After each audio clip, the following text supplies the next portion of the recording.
The exposure triangle is one of the first things that we're all taught in photography, but the way that it's usually explained might actually be holding you back. The problem is that the exposure triangle treats aperture, shutter speed and ISO as three equal parts of exposure, but that's where the problems and misunderstandings begin. So we need to separate them into two groups because only then can we really understand what's happening when we expose a photograph. And then there's something else missing, a fourth element that really belongs right at the center of the whole process.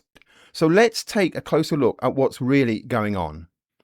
So the exposure triangle puts aperture, shutter speed and ISO together because all three play a part in getting the final image where you want it. And there is an important relationship between them, but individually they all do very different jobs, and we'll come back to the relationship thing a bit later. But right now, let's start right at the beginning with aperture. So inside your camera's lens is an adjustable opening called the aperture, and it's made of a series of overlapping blades that form the iris, just like the pupil of your eye. Open it wider and more light can pass through the lens each second that the aperture is open. You close it down and less light gets through. So that light then reaches the camera's sensor, and this is where shutter speed comes in. The shutter opens just in front of the sensor to allow the light to reach the sensor and then closes again. And the longer it's open, the longer the sensor is exposed to the light coming through the aperture.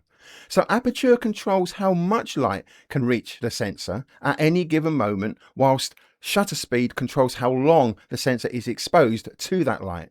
And together they determine the physical amount of light that the sensor receives, and that's what I'm talking about when I use the word exposure. So what happens after exposure? Because ISO is not part of that initial exposure process.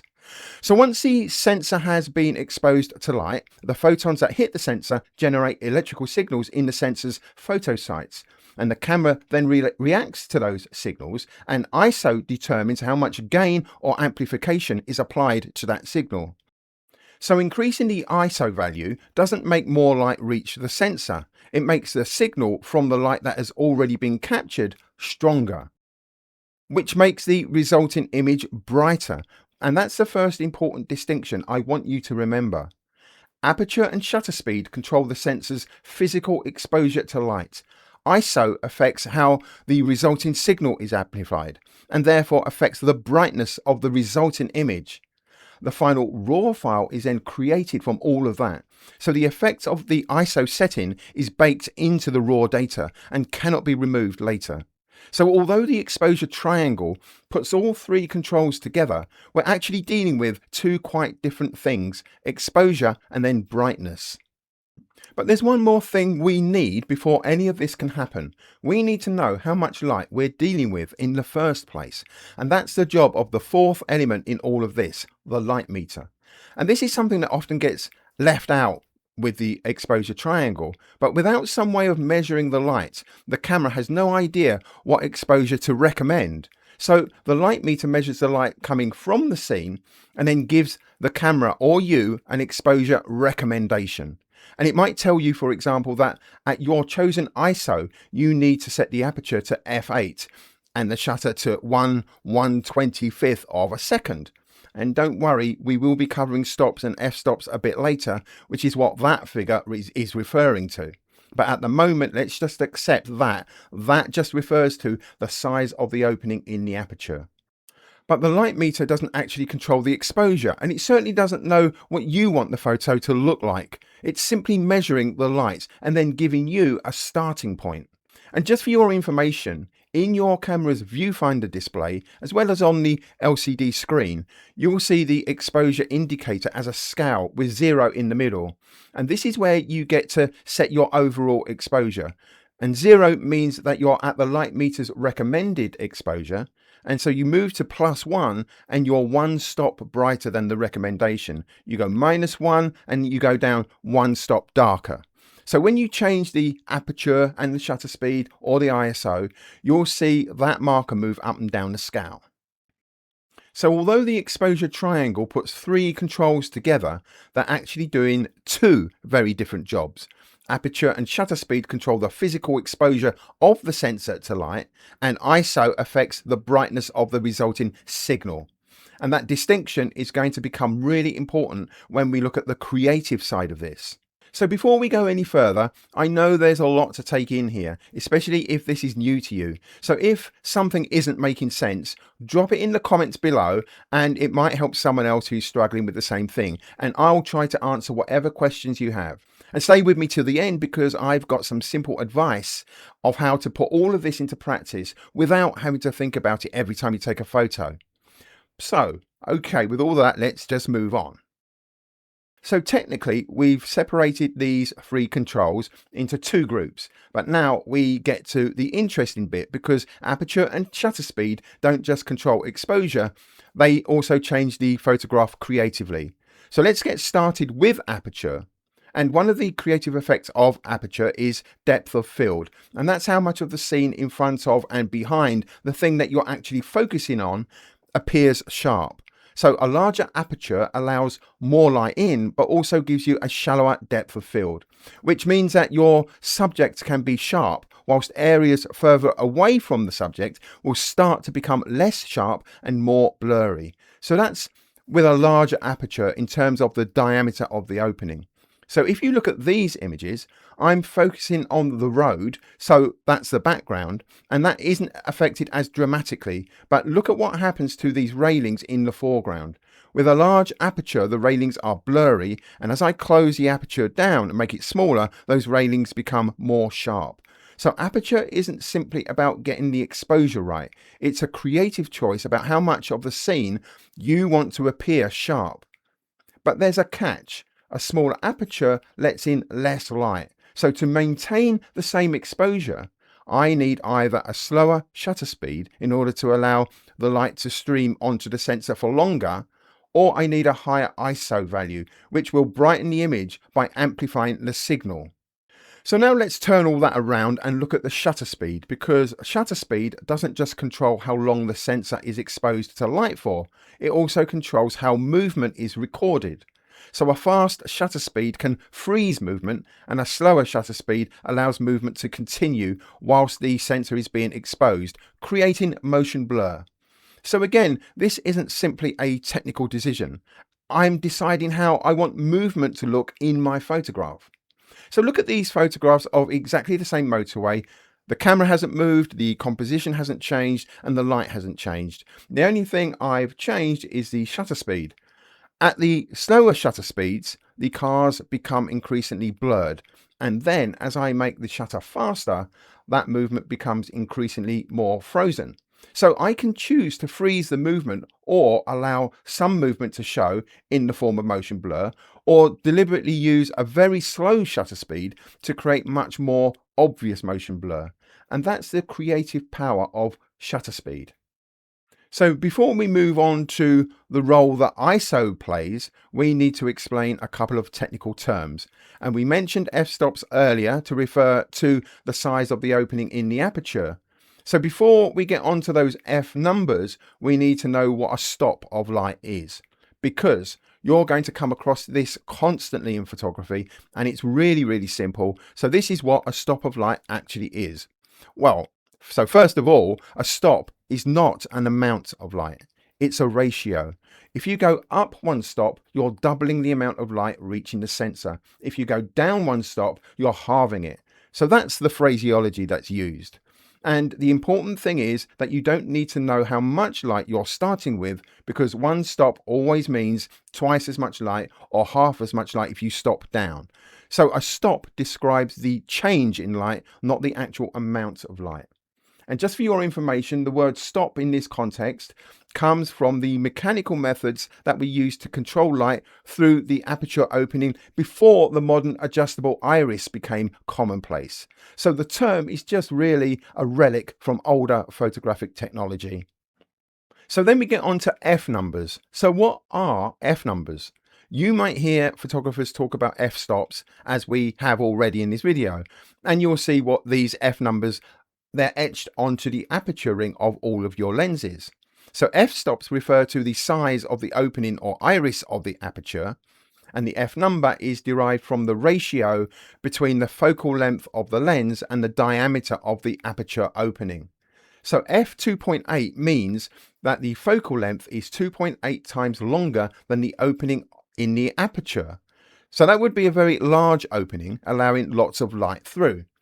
And when it's written like this, f and then a divide symbol and then 2.8, it's actually an equation, which means focal length divided by 2.8 equals the diameter of the opening in the aperture. And so f22 means that the focal length is 22 times longer than the opening in the aperture. So that would be a very small opening in the aperture, allowing much less light through. So the bigger the f number, the smaller the opening in the aperture, and then the smaller the f number, the larger the opening of the aperture. So an f number isn't an actual measurement of the physical size of the opening. It's a ratio that describes the size of the opening relative to the focal length of the lens. And then the numbers are arranged so that each increment represents either twice as much light or half as much light. In other words, one stop of light in each direction. So f8 to f5.6 is one stop more light, and f5.6 to f4 is another stop of more light. And then going from f8 to f4, therefore, gives you 4 times as much light. So now we can have a closer look at ISO. And ISO is different from aperture and shutter speed, as it doesn't give you the same creative control. It can't change the depth of field or create motion blur. But what it does do, and this is really important, is to give you more freedom to make those creative choices. For example, suppose I've chosen a small aperture in order to get a deep depth of field, but the available light gives me a shutter speed that's too slow for hand holding. So I could change the aperture or accept a slower shutter. But what if I wanted to preserve both? So what I can do is I can increase the ISO, which will brighten the photograph, allowing me to use the faster shutter speed that I need. So creatively, it's a win. But technically, there is a trade-off. The higher the ISO value, the more electronic noise you're likely to see. So I have a choice: change the aperture, accept the slower shutter, use a tripod, or raise the ISO and accept a bit more noise. And for me, I always have a tripod with me. So that's usually my first choice, but I'd always make the creative decision first. So if increasing the ISO lets me preserve the depth of field or the shutter speed that I want, then I'll be perfectly happy to accept a bit more noise. And that's what ISO is there for you to do, to preserve your creative choices when the light won't let you have them otherwise. So I'd rather have the photograph that fulfilled my creative decisions with a little noise than a technically clean photo that I compromised creatively to get. And a bit more noise is far more preferable to no photograph at all.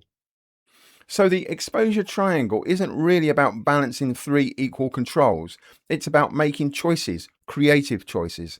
So aperture gives me control over depth of field, shutter speed gives me control over how much movement is recorded, and ISO gives me the flexibility to achieve the aperture and shutter speed that I want with a potential image quality trade-off, which for the most part will be completely acceptable. So then we come to a specific camera setting that all modern cameras have, called auto ISO. So what is that, and how does it relate to what we've been talking about? Well, suppose I'm photographing a landscape handheld and I stop down to f11 because I want a greater depth of field in that available light. And that might give me a shutter speed of 1/15 of a second, which is too slow to avoid camera shake. So I want to get a faster shutter speed without changing the aperture setting. So how do I resolve that really quickly? Well, I could increase the ISO manually before I took the photo, which I could use to speed up the shutter speed without affecting aperture. Or I could set up something called auto ISO, which would give the camera permission to automatically raise the ISO enough to allow a faster shutter speed, allowing me to keep the aperture at f11. So auto ISO can be a really useful way of protecting the creative choices you've already made, without having to apply even more dials and button presses at the time of taking the photo, making life a little easier for you. So after all of that, your brain may be slightly fried, But the good news is you don't have to consciously think about all of this when you're out there taking photos. With practice, it becomes automatic very quickly. For most of my outdoor photography, I use aperture priority. So I choose the aperture that I want and the camera adjusts the shutter speed to match. So that allows me to influence both aperture and shutter speed simply by adjusting the aperture dial only. And I'm almost always carrying a tripod, so if I want f11 or f16 and the light is low, I'll just put the camera on the tripod and accept the slower shutter speed rather than automatically raising the ISO. So ISO becomes much less important to me, and in reality most of the time I'm simply choosing my aperture, and I might just leave it there at one particular setting for many different photographs throughout the whole day. So here you can see a few examples where I deliberately used depth of field and motion blur creatively, but most of the time I just choose the aperture and let the camera do the rest. So don't feel intimidated by all of this. You really don't need to be thinking about the technical stuff all the time. Anyway, my advice is to use this video to understand the principles and then stop thinking about them as much as you can. Because thinking too much about the technical stuff is only going to slow your photography down. And the reality is you learn photography by getting out there and taking loads of photos. Knowing your F numbers, shutter speeds and ISO settings isn't what makes you a better photographer. It simply gives you some technical control to help you make the photograph you want. So what actually makes you a better photographer is learning how to see, compose and make decisions about what's in front of you. And that's a completely different discipline altogether. But it's also what I consider it to be 90% of what photography actually is. So if you really want to improve your photography, that's where I'd put your attention next by watching this video right here.